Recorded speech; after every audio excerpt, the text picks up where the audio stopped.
Mimir, why did you work for Odin if he's so horrible? It's my career! And if you mean to make your career as a counsellor to kings, he can't very well rule out petty maniacs. Available positions are scarce enough. My first master was a cruel piece of work as well, but I learned through him the enduring power of wit, which served me well with kings and gods alike. I couldn't have been much older than you when I started. A fairy king's errand boy and unofficial jester. By night, my mates and I had the run of the forest. Good fellows they called us, knavish sprites to the last. We'd get up to all manner of mischief, making fools of the local mortals. But as long as our lord was kept amused, we were spared the consequences. Then one day he was not amused, and I saw fit to move on. Thankfully, the ages and roads travelled since then have turned me from that merry wanderer into the paragon of virtue you see before you today.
Mimir, how'd you come to be in these lands?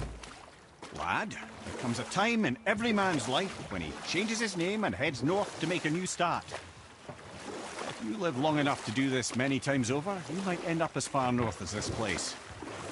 By the time I arrived, I already knew Odin by his reputation, and so I set to demonstrate my worth by coming to him with something I knew he'd value. A mystic well of knowledge. Or rather, I should say, a well of water laced with enough mystic mushrooms to make a god see visions. Oh, he was rightly impressed. Can't say for sure what he saw that led him to try gouging out his own eyes, but I managed to restrain him before he finished the job. Then I persuaded him it has been his sacrifice made for an even higher form of sight to be bestowed. Blah, de blah, de blah, de blah. I used to think he never caught on, but the day he took my eye, I realised he had never been fooled. He knew I'd outwitted him, called the lesson wisdom, and hired me to make sure from then on I was on his side. And for a long, long time I truly was. Doesn't mean he didn't hold a grudge.